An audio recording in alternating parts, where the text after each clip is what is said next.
మన VVIT university absolute discipline, absolute education. బంగారం ధరలు కొద్ది రోజులుగా ఫ్లక్చుయేట్ అవుతూ ఉన్నాయి, మనకు తెలిసిన విషయమే. అయితే తాజాగా వింటున్నది ఏంటంటే బంగారాన్ని కొనడం కంటే కూడా అమ్మేవాళ్ళు ఎక్కువైపోయారంట. అదేంటి? జనరల్గా కొంటూ ఉంటారు కదా, ఎందుకు అమ్ముతున్నారు సడన్గా? ఇదే మీకు వచ్చిన డౌటే, నాకు కూడా వచ్చింది. సో ఇదే విషయం మనం ఇప్పుడు ప్రముఖ మార్కెట్ అనలిస్ట్ ప్రశాంత్ గారిని అడిగి తెలుసుకుందాం. ప్రశాంత్ గారు నమస్తే అండి. నమస్తే నిర్మల్ గారు. ఏంటండి, బంగారం జనరల్గా కొంటూ ఉంటాం కదా, మరి మార్కెట్లో ఇప్పుడు అమ్ముతున్నారు, బంగారం సేల్ చేస్తున్నారు అని అంటున్నారు. ఎందుకు సేల్ చేస్తున్నారు? అంటే రేట్ ఏమన్నా తగ్గే అవకాశం ఉంటుందా దీనివల్ల? అది నేను అందుకు అడుగుతున్నాను, ఎందుకు సేల్ చేస్తున్నారంటే తగ్గే అవకాశం ఉంటుందా అనే ఆ కోణంలో అడుగుతున్నాను. ఏంటి అసలు ఏం జరుగుతుంది మార్కెట్లో బంగారం విషయంలో, చెప్పండి. ముందుగా మీరు బంగారం అనేది విరివిగా అంటే చాలా ప్రజలందరూ కూడా అమ్ముతున్నారనే మాటల వాస్తవం గురించి మాట్లాడదామండి. మీరు చెప్పింది ముమ్మాటికి వాస్తవం. ఎందుకంటే ఇండియన్ బులియన్ జ్యువెలర్స్ అసోసియేషన్ వాళ్ళు రీసెంట్ గా ప్రకటించారు, ప్రతి సంవత్సరం కూడా ఎంతో కొంత రీసైకిల్డ్ గోల్డ్ అనేది మార్కెట్ లోకి వస్తుంది. అంటే పాత బంగారాన్ని అమ్ముకోవడము అవసరాలకు, లేదా తిరిగి కొత్త బంగారం తీసుకోవడానికో. కాకపోతే ఇప్పుడు ప్రజెంట్ ఉన్న న్యూస్ ఏంటి అంటే దాదాపుగా ఏప్రిల్, మే, జూన్ మాసంలో అంటే దాదాపుగా 50 టన్నుల బంగారాన్ని ఇండియన్స్ అంటే అమ్మడానికి ఆసక్తి చూపించారు. అంటే దాదాపుగా 50 టన్నుల బంగారాన్ని సేల్ చేశారు. ఇది ఎక్స్చేంజ్ కాదు కదండి, ఇది ఎక్స్చేంజ్ కాదు, ఓన్లీ సేల్. సో సేల్ ఇది జనరల్ గా సేల్ జరుగుతుంటది ప్రతి ఇయర్ కూడా. లాస్ట్ ఇయర్ ఇదే టైం తో పోలిస్తే దాదాపుగా 50 to 70% ఇది అధికంగా ఉంది అనేది ఒక న్యూస్ ఐటమ్. ఇది డెఫినెట్ గా అంటే క్రెడిబుల్ న్యూస్, అంటే ఇండియన్ బులియన్ జ్యువెలర్స్ అసోసియేషన్ వాళ్ళు వ్యక్తపరిచింది. ఇక్కడ మనం చూడాల్సింది ఏంటంటే ఇది చాలా చిన్న మొత్తం. అంటే మీరు చాలా మంది బంగారం మీద ఆసక్తి ఉన్న వాళ్ళకు ఒక చిన్న డేటా పాయింట్ ఏంటంటే ప్రపంచంలో ఇప్పటి వరకు బంగారం మొత్తం కూడా వెలికి తీసింది మైండ్ గోల్డ్ ఒక 2 లక్షల టన్నులు ఉంటుంది. 2 లక్షల టన్నుల్లో దాదాపుగా భారతీయుల దగ్గర బ్యాంకుల్లో కానీ అంటే రిటైలర్స్ గా జ్యువెలర్స్ అంటే మన ఇళ్లలో కానీ 30,000 టన్నులు ఉందన్నది ఒక అంచనా. భారతీయుల దగ్గర అత్యధికంగా ప్రపంచంలో అత్యధిక రీటైలర్స్ గా అంటే ఇళ్లలో 30,000 టన్నులు ఉందని ఒక అంచనా. దాంతో పోలిస్తే 50 టన్నులు పెద్ద బంగారం ఏం కాదు, కానీ 50 టన్నులు చాలా చిన్నది. కానీ అమ్ముతున్న విధానంలో కానీ అమ్ముతున్న వాల్యూమ్స్ లో చూసుకుంటే మీరు చెప్పిన మాట ముమ్మాటి కూడా వాస్తవం. అది ఎందుకనేది ఒకసారి చర్చిద్దాము. బట్ కాకపోతే ముందుగా బంగారం రేటు, దాని స్థాయి గురించి ఒక చిన్న మాట కామెంట్ చేసి అటు వెళ్దాం.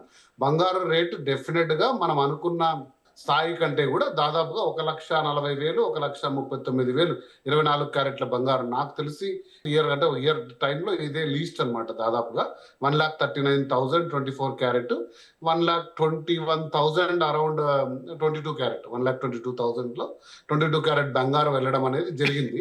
ఇది అసలు భారతదేశంలో బంగారం ఎంత అమ్మినా కొనినా ఈ రేట్కి దానికి తేడా ఉండదు.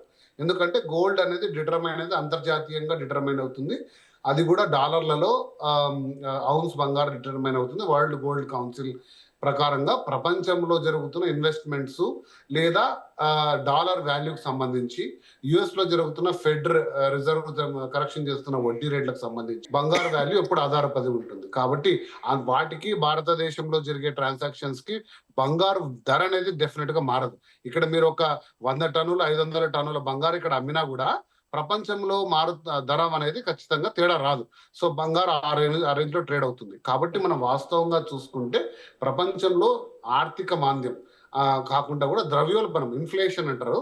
అమెరికాలో ఇన్ఫ్లేషన్ భయం పట్టుకుంది. దాదాపుగా వస్తువుల ధరలన్నీ పెరుగుతున్నాయి. కాబట్టి వాళ్ళ సెంట్రల్ బ్యాంక్ ఫెడ్ రిజర్వ్ ఇక వడ్డీ రేట్లను తగ్గించకూడదు, వీలైతే పెంచాలని సంకేతం ఇవ్వడము, అక్కడ ఉండే బాండ్ ఈల్డ్స్ ఇస్తున్న రిటర్న్స్ చాలా లాభదాయకంగా ఉండడంతో ఇన్వెస్టర్లు అందరూ కూడా బాండ్ ఈల్డ్స్ వైపే మొగ్గు చూపడంతో బంగారం అనేది కాస్త ప్రేమ తగ్గడం, దాని వాల్యూ తగ్గడం జరిగింది గత 2-3 నెలలుగా.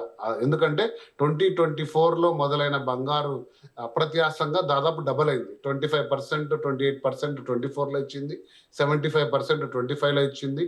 అప్ టు మార్చ్ వరకు యుద్ధం మొదలు కానంత వరకు కూడా 10% గ్రోత్ తో 1,70,000 ఉన్న బంగారం అమాంతంగా ఇప్పుడు 1,40,000 పడింది. ఇక్కడ నుంచి ఎక్కడికి వెళ్తుంది? 1,20,000 వెళ్తుందా, లేదా కొద్ది మంది అంటున్నాడు 1,00,000 వెళ్తుందా అనేది మనం ఆలోచించలేం. కానీ దాదాపుగా 1,40,000లో విత్ హోల్డ్ చేసుకోవచ్చు అనేది ఒక అంచనా.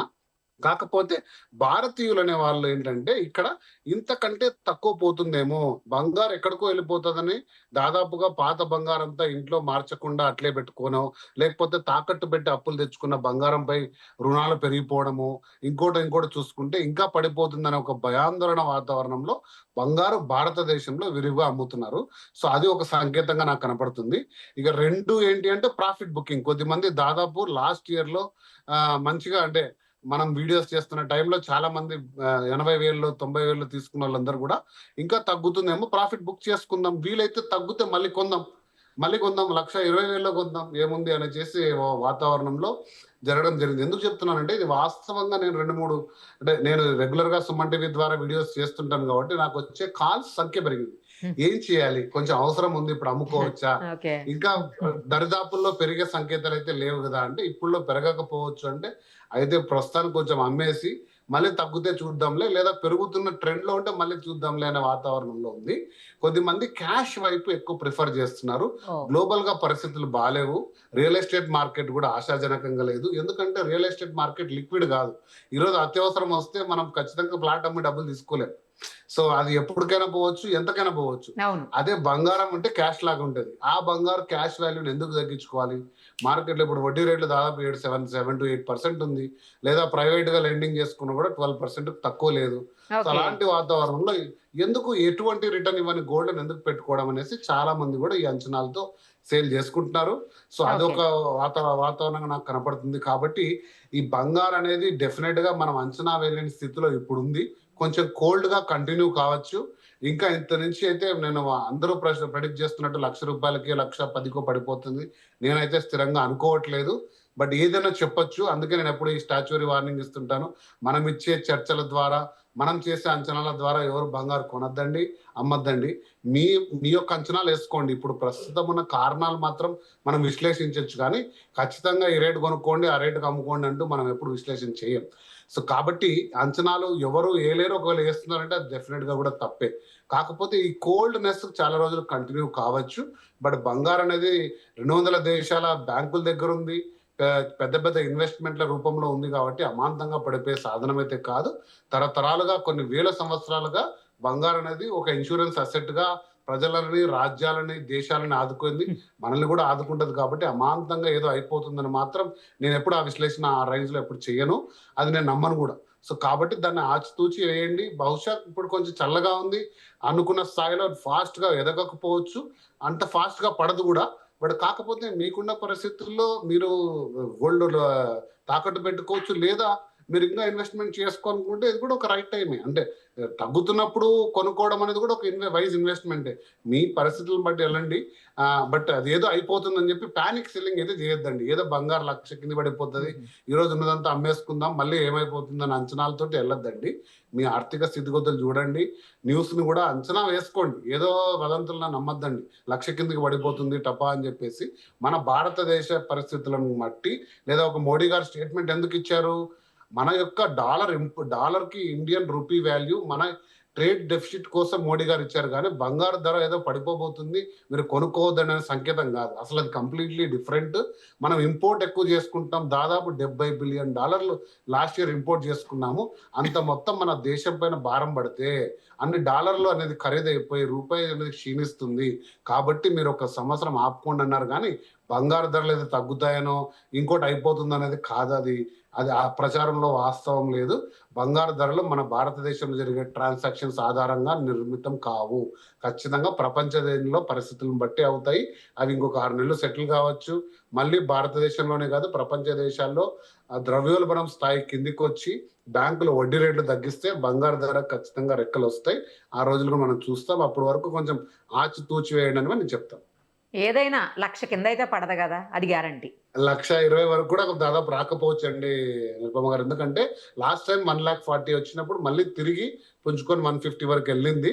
బట్ ఇప్పుడు చాలా కోల్డ్ గా ఉంది. 140 చాలా రోజుల నుంచి ఉంది. 140 అనేది 1,00,000 కిందికి వచ్చే బంగారం ఛాన్సే లేదండి.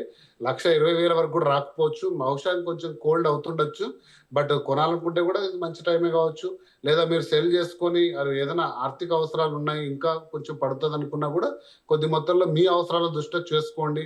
లేదా తనఖా పెట్టుకోండి. ఇప్పుడు లోన్ టు వాల్యూ కూడా దాదాపుగా ఆర్బీఐ రూల్స్ అన్ని సడలించింది.